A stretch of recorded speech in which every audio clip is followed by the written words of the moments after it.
A graça e a paz, irmãos. Muito bom estar com vocês aqui novamente. Hoje um coraçãozinho um pouco apertado. Eu estava conversando ali com a pastora Aline. É com muito temor e com muito tremor que hoje eu subo aqui para trazer uma mensagem, porque eu gostaria que seu coração também tivesse assim, com muito temor, para poder receber esta mensagem. E eu quero ministrar aqui como se fosse a última oportunidade que Deus estivesse me dando de anunciar a sua palavra. Eu gostaria que, ao ouvi-la, você tivesse esse mesmo pensamento. Talvez fosse a última oportunidade que você tenha para poder ouvi-la. Amém, queridos? Deus nessa semana, na verdade começou da semana passada para cá, a colocar um aperto no meu coração, e não só no meu, mas dos pastores aqui da comunidade, pastor Jaime, pastor Israel, as nossas esposas, com uma devida preocupação que nós estamos tendo com a igreja, mediante essa fase difícil que ela tem atravessado. E o pastor então, ele indicou um filme muito bom, né, um filme que se chama Pastor to the People, Pastor para as Nações, do Phineas Breeze, que conta a história, né, de um pastor que também estava incomodado com um tipo de pregações que estava tendo na sua época. E a mesma preocupação que nós temos hoje. E hoje eu recebi, né, um WhatsApp de um amigo meu, o missionário Vergara, onde neste vídeo ele estava anunciando ali uma grande perseguição que começou ali na China comunista em relação aos cristãos. Os cristãos hoje eles estão sendo desafiados, ordenados na verdade, a abandonar todos os seus símbolos do cristianismo para trocar por imagens, né, figuras dos líderes comunistas. E os cristãos que se negam a isso estão perdendo todos os benefícios ali na China. E a minha preocupação é, se isso chegar aqui no Brasil, como que vai ser?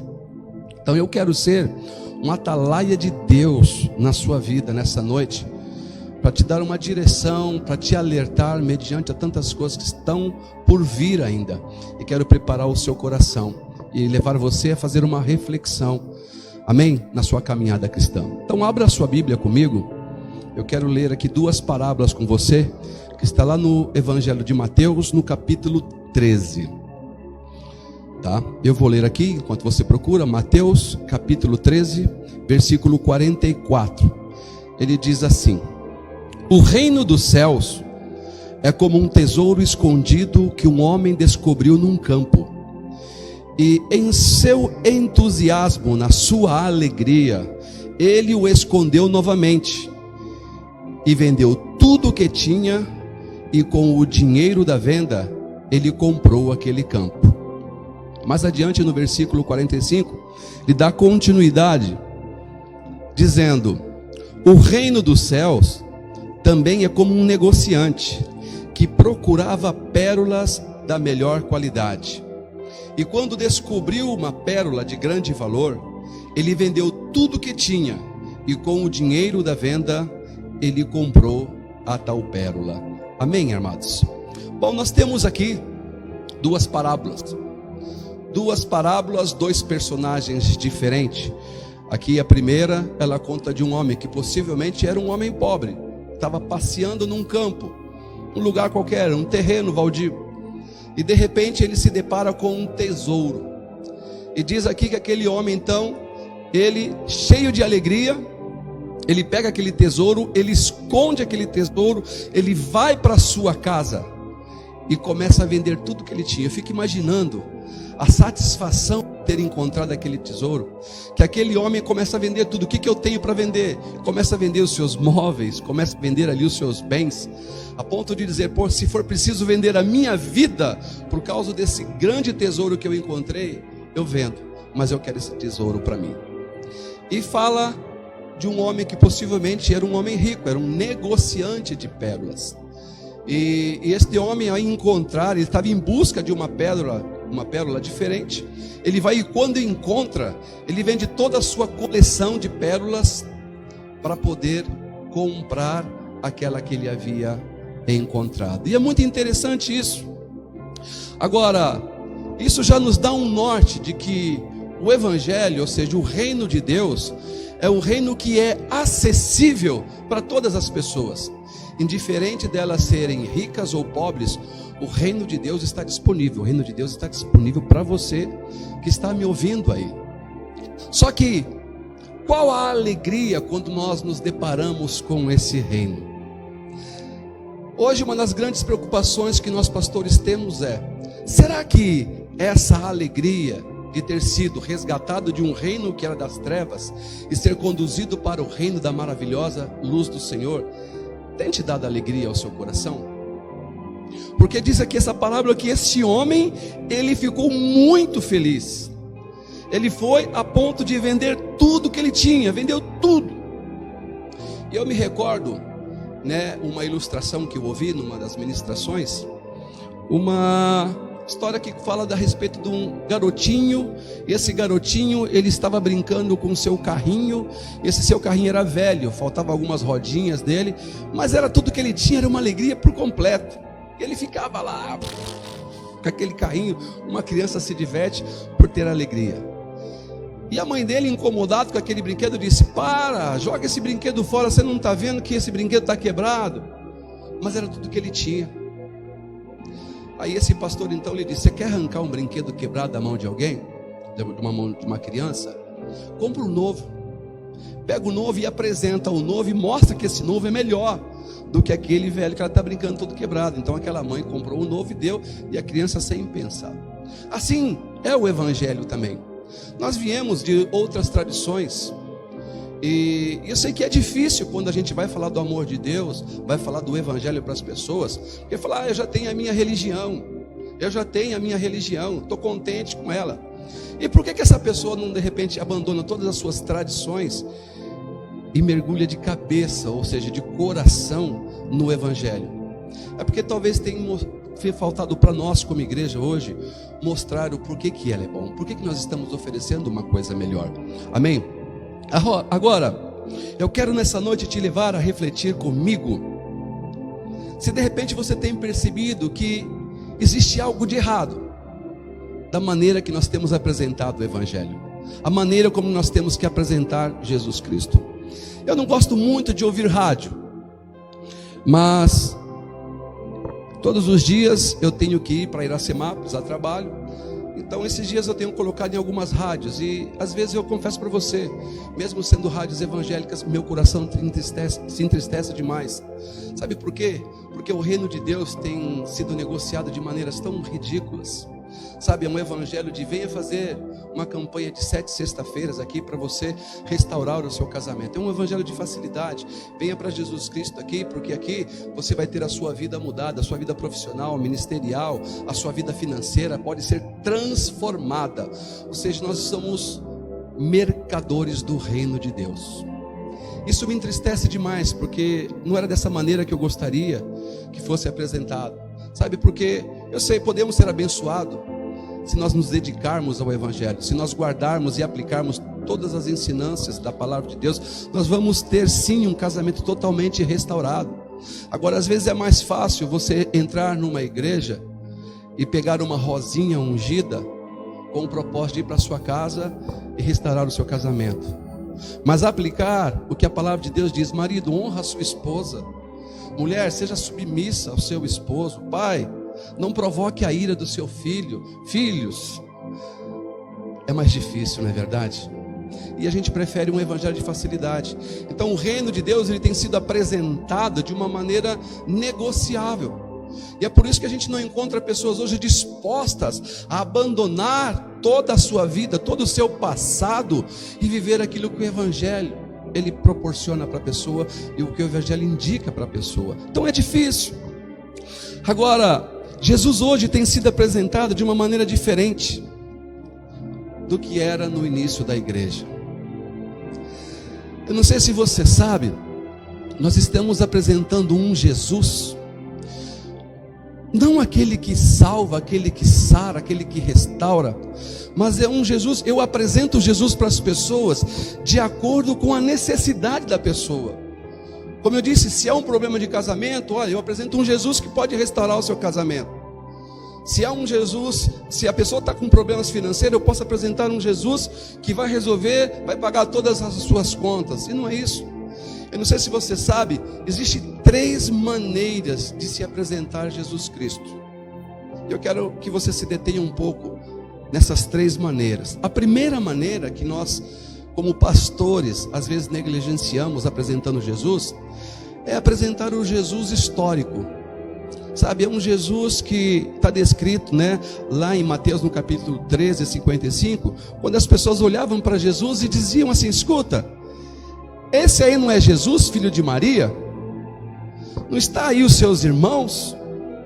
É um Jesus que todo mundo sabe que é filho de um carpinteiro, filho de Maria, de uma virgem que nasceu na cidade de Belém.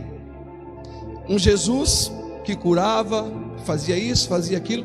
Então esse Jesus, ninguém quer muito um Jesus histórico, mas é um Jesus que é pouco apresentado.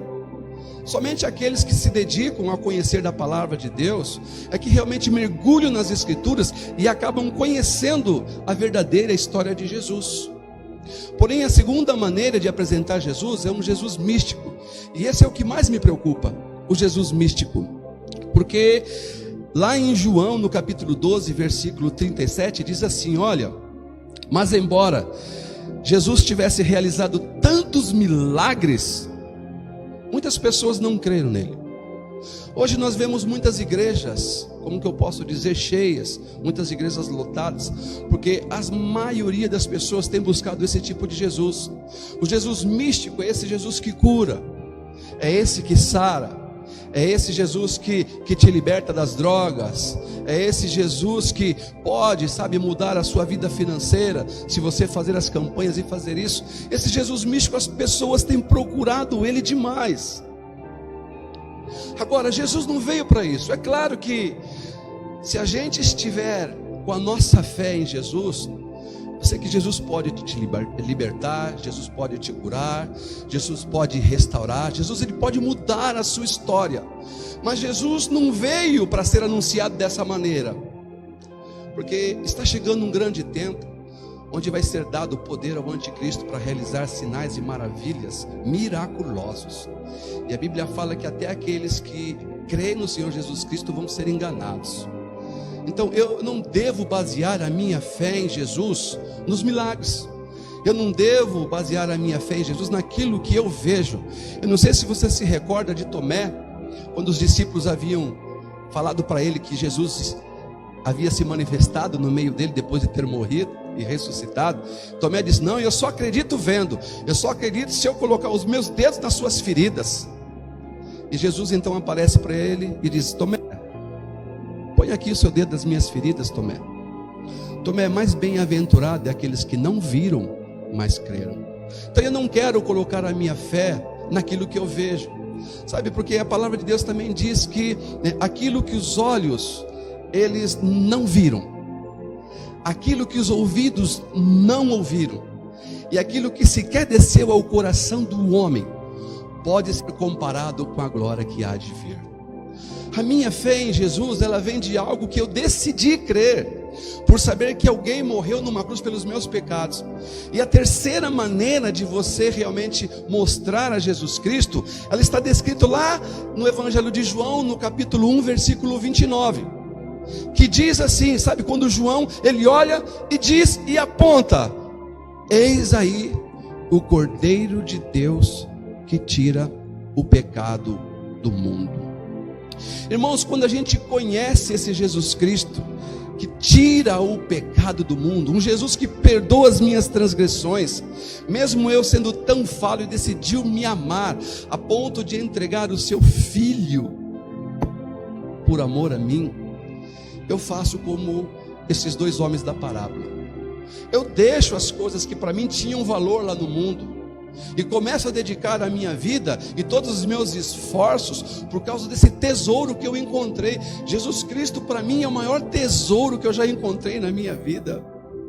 Eu costumo dizer para minha esposa: gata, sabe, o que me liberta de uma traição não é o fato de você ser bonita, não é o fato de eu te amar demais.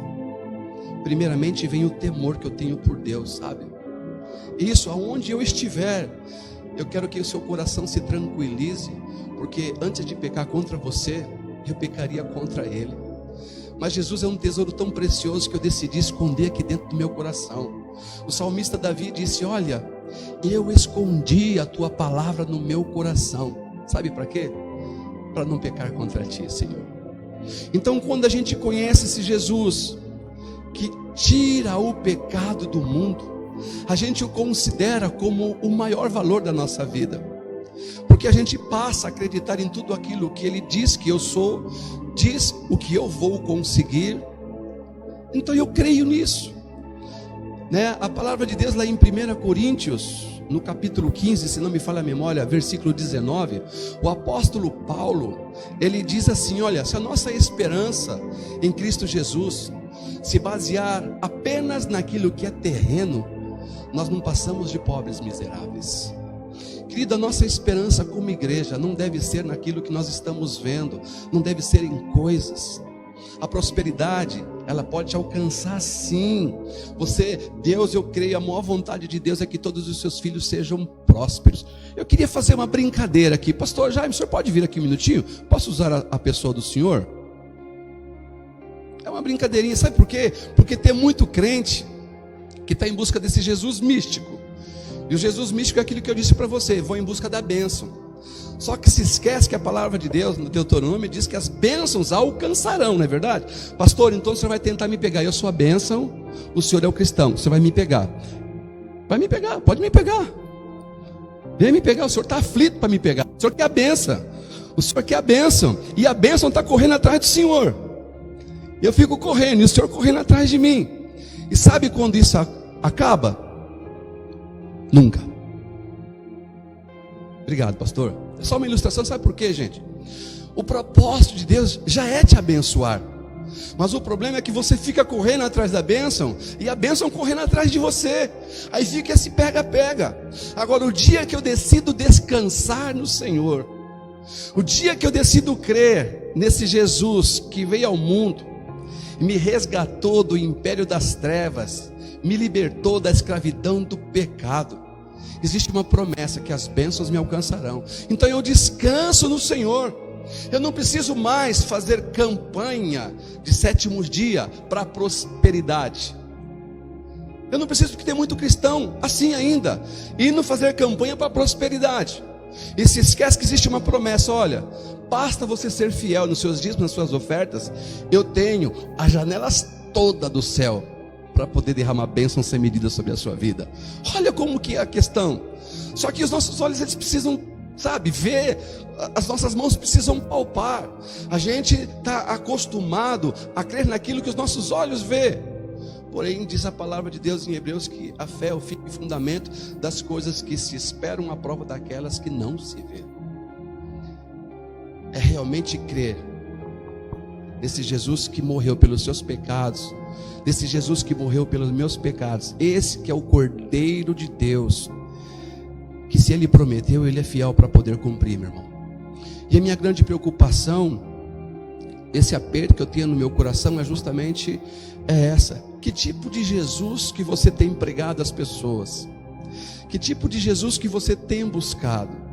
Fuja, me perdoe, mas fuja desse tipo de evangelho, sabe, que vem anunciar tantas coisas terrenas. O nosso propósito é se desligar das coisas. O apóstolo Paulo fala: olha, esquecendo-me das coisas que para trás ficaram, eu prossigo para o alvo. Ou seja, aquilo que tinha valor para mim, querido, eu vim de uma vida secular antes de conhecer a Cristo, muito, como que eu posso dizer, banalizada, sabe? Para mim final de semana era balada, para mim eu nunca fui uma pessoa de beber e de fumar, nunca, não sei o que é isso. Esse mal, graças a Deus, Deus me libertou desde o ventre, né? Mas para você que já tem um histórico, que você veio do mundo, né? Era lá na bebida, mergulhado lá nas drogas, no vício, eu não sei, nas baladas, o que você tinha. Agora, quando você veio para Cristo, se realmente você considera Ele como um grande tesouro, essas coisas devem ser deixadas de lado. Estávamos, né, conversando agora há pouco aqui com o pastor Jaime, quando a gente vê, né, o Finéias, quando a gente pode ver John Wesley, eles tinham uma coisa em comum, né, pastor? O ministério deles era em busca de uma santidade. A santidade é o que eu disse, libera o poder de Deus na nossa vida. A santidade libera a vida de Deus. Então uma coisa é você receber a Deus, a Senhor Jesus Cristo, como Senhor e Salvador. Isso é uma coisa. Uma outra coisa é você desfrutar da vida abundante que Ele prometeu. E essa vida abundante você começa a desfrutar a partir do momento que você começa a deixar essas coisas que para você tinha valor e passa a viver uma vida de santidade. Quanto mais santo, mais íntimo. Quanto mais íntimo, mais parecido. Quanto mais parecido, mais vencedor, querido. Então a nossa preocupação nesse dia, eu estava preocupado, né, falando para o pastor, o brasileiro ele tem a fama de querer levar vantagem em tudo, ele se aproveita de tudo. É tantos benefícios que estão sendo criados por aí, que eu fico preocupado se de repente vem um decreto desse aqui no Brasil e diz, olha, os cristãos têm que abandonar tudo para, a partir de hoje, quem for cristão tem que negar ele, tem que esquecer os seus símbolos. Quando eu falo cristão, eu falo católicos, eu falo evangélicos, né? Tem que abandonar tudo para seguir, sei lá, a estátua de não sei quem, porque se não fizer isso vai perder os benefícios. Eu sou pastor, já tive fazendo aconselhamento em pessoas, em casais, né? Que na verdade a pessoa era separada, mas já estava vivendo com uma outra pessoa, e o casamento, né, a vida não rompia, e veio até nós pedir então orientação, um aconselhamento para explicar o porquê. E eu falei, querida, tem que pesquisar na sua vida o que é você, por que você já não se divorcia? Você é separada, né? Já que você está separada há tanto tempo, por que se você não... Ah, pastor, o problema é que se eu me divorciar eu perco o meu benefício. É um cristão, estou falando de um cristão que se nega a deixar de lado um benefício para poder ter um casamento abençoado. Então o evangelho, ele não é para ser barganhado, né? Nós temos que fazer como esses dois homens, sabe? Guarda isso que você recebeu, essa vida de Deus que você recebeu, guarda no teu coração, tenha Ele como a primazia da sua vida. Dedique os melhores momentos da sua vida, as primeiras horas do seu dia, as melhores coisas do seu dia, sabe? Para Deus. Eu fico imaginando, Deus é tão misericordioso, porque se tudo é dele, se tudo foi criado por Ele e para Ele, se tudo é dele, Deus é tão misericordioso que até mesmo essa questão financeira, para mim, Ele mostra a sua misericórdia, porque pediu para devolver apenas 10 e nós ficarmos com 90.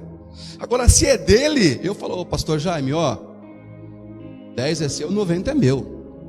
Eu faria isso, mas pela sua infinita misericórdia, ele fala, não, filho, sabe, quando a gente dedica principalmente a vida financeira dos nossos dízimos nas mãos de Deus, esses 10% que a gente está entregando a Deus, deixa eu te falar, é uma maneira de Deus santificar todos os 90 que ficaram.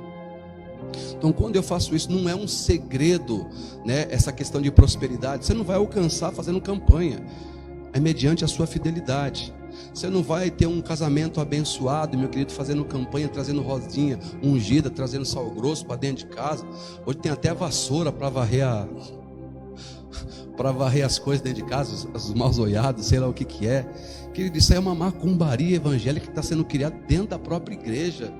Sabe por quê? Porque o Jesus que tem sido anunciado é o Jesus místico, não é o Cordeiro de Deus que tira o pecado do mundo. E é esse que você deve, sabe, esconder dentro do teu coração, viver para Ele e por Ele, se dedicar para Ele, porque Deus, Ele vai te fazer uma pessoa tremendamente abençoada. Eu tive o privilégio de participar de uma reunião chamada Global Kingdom, ali no Cairo, no Egito, onde levaram alguns muçulmanos convertidos ao Evangelho, e um dos rapazes lá de 33 anos de idade, coincidência ou não, cristocidência ou não, ele começou a dar o testemunho, e a primeira coisa foi assim, olha, vocês estão proibidos de fazer filmagens ou gravações, porque a minha vida ela não pode ser exposta. Era um muçulmano que, esse cidadão, ele era formado em química, e ele ajudou a preparar as bombas que foram colocadas dentro dos aviões que destruíram as Torres Gêmeas. E ele conta, no seu testemunho, que depois que ele se converteu, ele teve que deixar as coisas para trás. Ele descobriu um tesouro, e as coisas que não tinham mais relevância para ele, ele deixou tudo para trás. E eu não sei se você sabe, se os muçulmanos eles se convertem ao cristianismo, eles não são mais aceitos pelo Estado. Os benefícios todos são cortados, inclusive no seu próprio RG, de nascimento, quando nasce, vem lá religião muçulmana. E ele tem que ser retirado, isso da certidão de nascimento dele. Ele perde os benefícios do Estado e assim por diante. E as primeiras pessoas que passam a perseguir ele são seus próprios pais. Então ele saiu fugido para a casa de uma das suas irmãs e se escondeu ali. E o seu pai foi em busca dele e ficou sabendo que a irmã havia acolhido ele. Então foi lá, ele conseguiu escapar. E a irmã, por ter acolhido ele na sua casa, o pai infelizmente a matou. O próprio pai matou a filha por ter acolhido, né, o seu filho que havia se convertido. E esse jovem fala, ele foi acolhido então lá no centro de missões do pastor Samé, ali no Cairo. E começou então a aprender o evangelho. E ele mergulhava o evangelho e falava: gente, isso aqui é um tesouro. Antigamente, dá uma olhada, o Deus que eu servia, ele pedia para me matar pessoas, para me ser abençoado. Mas o Deus dos cristãos, ele decidiu morrer para que eu possa ser abençoado. E ele começou a ficar apaixonado. Ele guardou esse tesouro dentro dele. E até que começou a aparecer as primeiras oportunidades de ministração. Eles iam nas praças públicas, sempre de 3, e começavam a ministrar. E até que um dia eles estavam ali, aí veio a milícia, e a milícia então perseguindo eles, cada um foi para um lado, e eles correram. Passado 3 horas, a poeira tinha baixado, ele falou: vou voltar para ver. E quando ele volta, ele encontra os seus 2 amigos que estavam ministrando, totalmente fuzilados e amarrados em uma árvore como exemplo. E é claro, meu coração ali apertou, como de todos os pastores que estavam ali, e alguns estavam até chorando. E ele: por favor, não chorem, não chorem. Antes de conhecer a esse Cristo, eu fazia tudo por um outro Deus, e eu era capaz de dar a minha vida por um propósito que hoje eu entendo não é verdadeiro. Agora, para mim, o viver é Cristo, o morrer é lucro. Eu me alegro por passar por perseguições, porque agora eu entendo que eu estou lutando por uma causa verdadeira. Até onde para você o evangelho é uma causa verdadeira? Porque nesses tempos que nós estamos vivendo, meu querido, nós vamos precisar de crentes autênticos. Nós vamos precisar de pessoas, sabe, que Jesus ele fala, os campos eles já estão brancos para a colheita. Então nós temos que orar ao dono da seara para que nos envie trabalhadores. Que nós vamos precisar de muita mão de obra aqui na igreja, né, pastor? Para poder sair pelos campos. Porque eu estava conversando com o pastor Jaime, parece que Deus está falando assim: ei, gente, a história lá no passado, né, como de Finéias, como de Mude, escuta, eu decidi fazer a igreja sair para fora das 4 paredes, e vocês estão querendo trazer a igreja para dentro de novo. Então eu creio que até um ponto, vou colocar assim, que Deus está aproveitando neste momento para tirar a sua igreja de dentro das 4 paredes, para sair pelas praças, para sair pelas ruas, para poder dizer: ei, eu conheço o Cordeiro de Deus que tira o pecado do mundo. Ele pode perdoar os seus pecados, pode sarar a sua história. Ele pode no futuro breve enxugar a lágrima do seu rosto. Ele pode te dar uma vida de paz e descanso. Afinal de contas, esse Cordeiro de Deus, ele veio para isso, para nos dar uma vida e vida em abundância. Agora, o nosso problema é acharmos que Deus talvez não seja suficiente nas nossas vidas. Então nós precisamos passar a orar a Deus para que Ele se revele na sua, sabe, plenitude em nosso coração. Jesus Cristo é a plena revelação de Deus, é a plenitude. Então talvez esse Jesus que tira o pecado do mundo, ele só não é o seu grande tesouro, porque a Bíblia nos fala que aonde está o nosso tesouro, está o nosso coração. É porque você ainda não colocou o seu coração totalmente voltado para Ele. Porque o dia que você colocar, meu querido, Jesus ele vai te preencher de uma maneira tão maravilhosa, que tudo que, sabe, é supérfluo vai deixar de ter valor. Sabe, Paulo ele comenta, né, que tudo que lhe dava valor para ele, depois que ele conheceu o amor de Cristo, se tornou como esterco para ele. Sabe, o mundo, eu sei, ele tem muitos brilhos, o pecado tem muitas cores, mas ele não pode atrair um cristão. E a única maneira de vencer isso, sabe, é realmente guardando esse tesouro no coração. Eu sei que um dia você encontrou esse grande tesouro. Agora, qual o valor que você tem dado para ele? Porque uma coisa é eu encontrar um tesouro e não dar valor, sabe? Muitas pessoas têm o desejo de ter uma casa lá na praia. De repente, você que está me escutando fala: meu maior sonho é ter uma casa na praia. Isso para mim não tem valor, porque eu gosto mais de campo. Eu sou aquele cara do meio da, sabe? Pasto, água.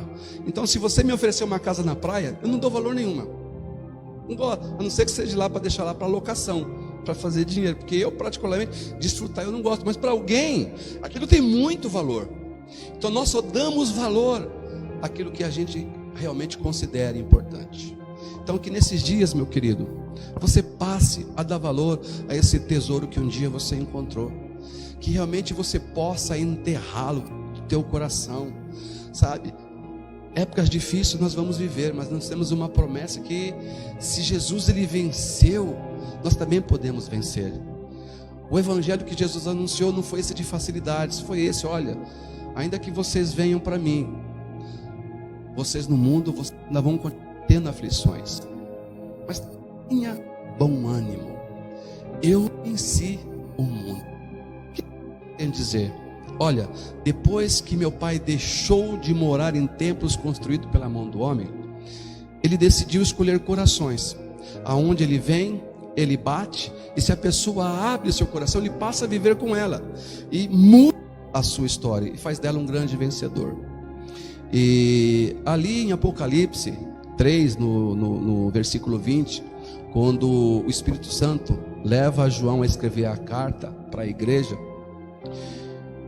muitos pastores hoje usam esse versículo de Apocalipse 3:20 para ministrar para não convertidos. Mas quando a gente lê todo o contexto, aquilo não é para não convertido, aquilo é para a igreja. É Jesus batendo a porta de uma igreja dizendo: eis que estou à porta e bato. Se alguém aí ouvir a minha voz e abrir a porta, eu entrarei em sua casa, cearei com ele e ele comigo. Não foi para quem não conhece Jesus, não foi para quem não encontrou um tesouro, mas foi para aquelas pessoas que um dia encontraram um tesouro.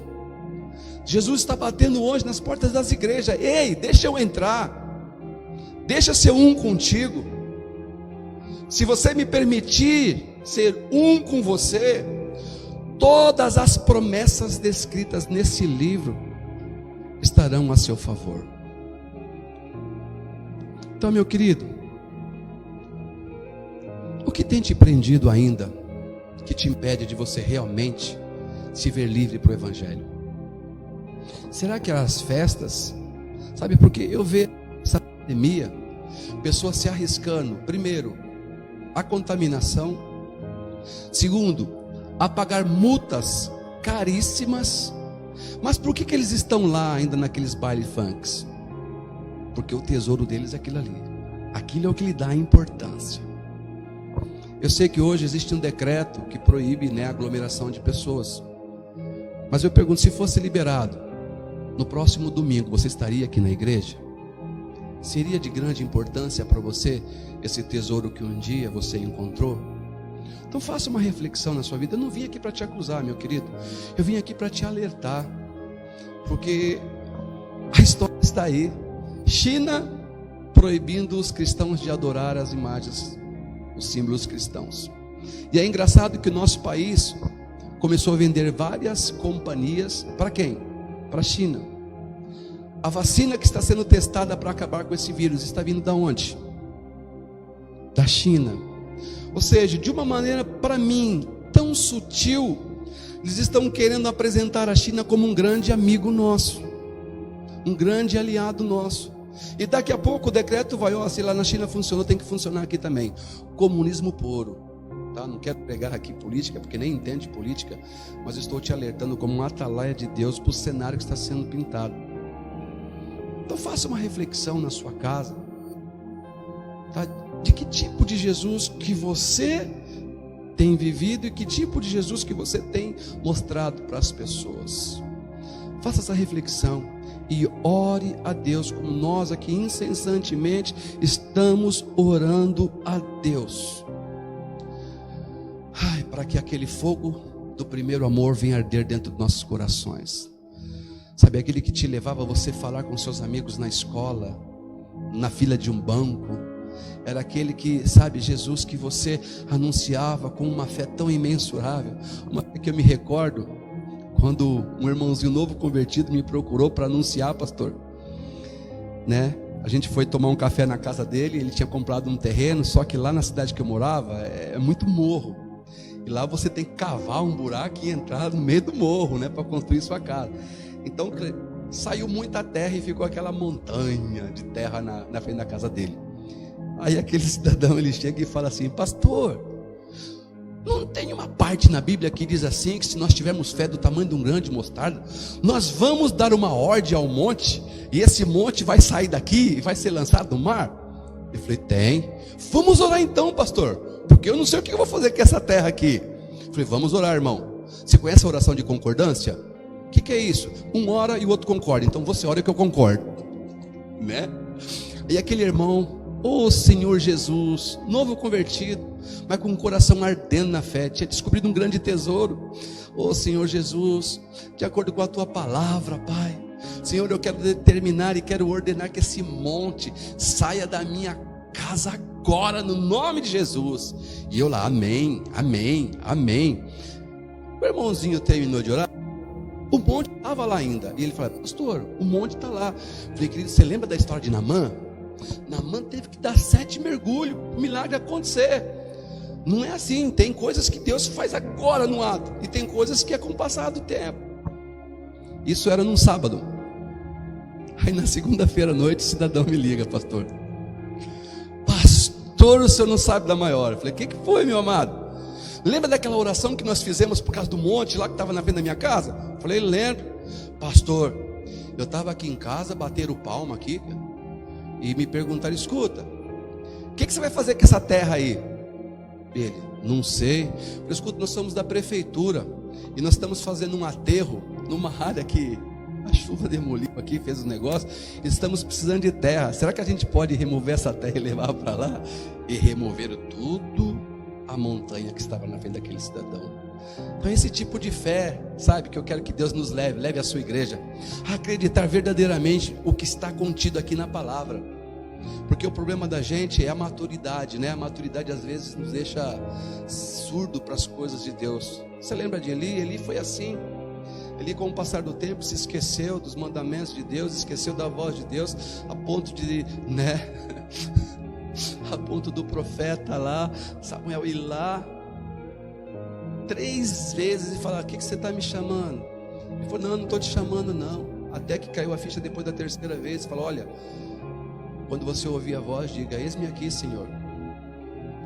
Sabe, querido, então vamos voltar a ser criança, porque sem ser criança a gente não pode ver o reino dos céus.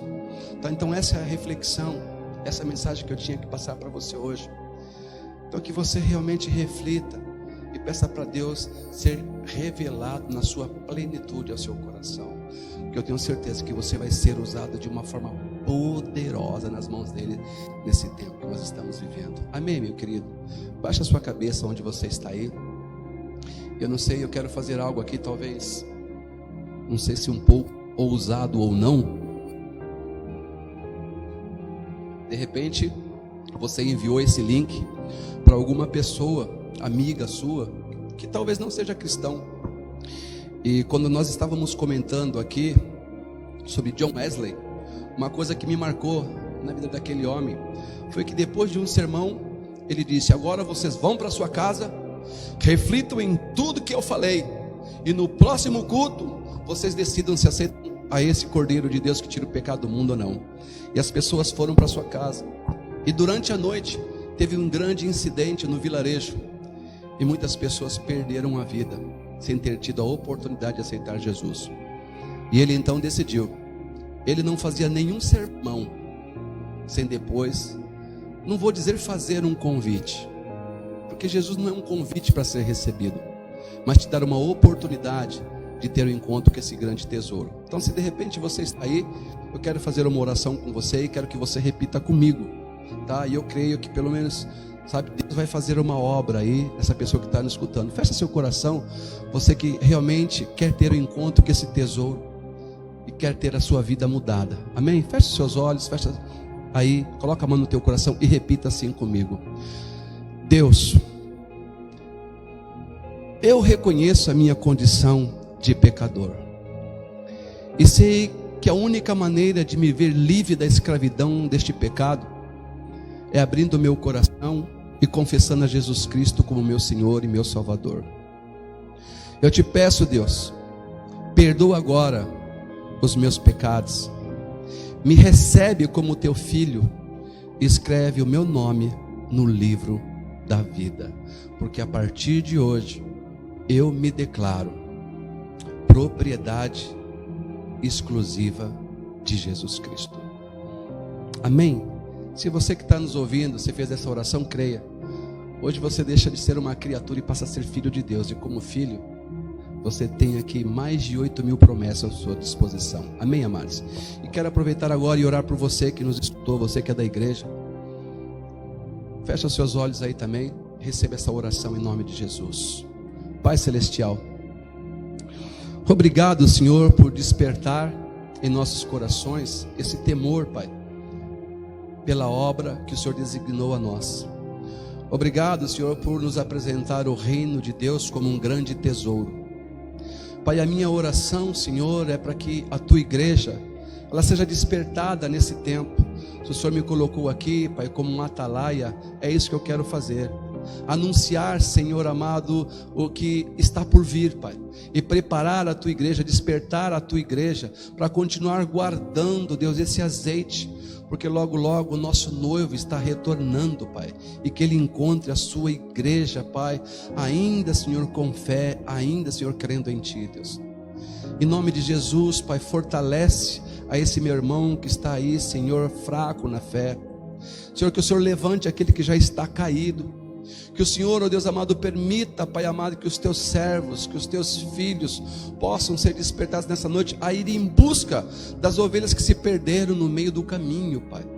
Coloca, Senhor, a compaixão em nossos corações, a mesma compaixão, Pai amado, que o Senhor teve para não desistir de nós mesmos em tantos erros.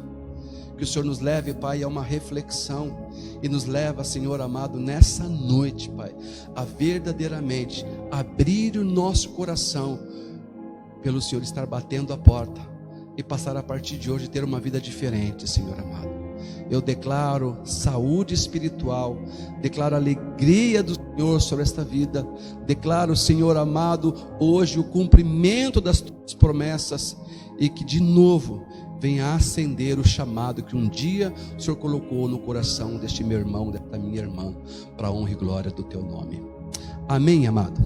Que Deus os abençoe grandemente, tá? Nós vamos ter aqui alguns recados agora, pastor. Tem algumas pedidos de oração, não sei. O pastor vai estar dando aqui a bênção sacerdotal para a sua vida, tá? E espero logo em breve estarmos nos vendo pessoalmente para poder te dar um abraço. Amém? Glória a Deus. Deus abençoe.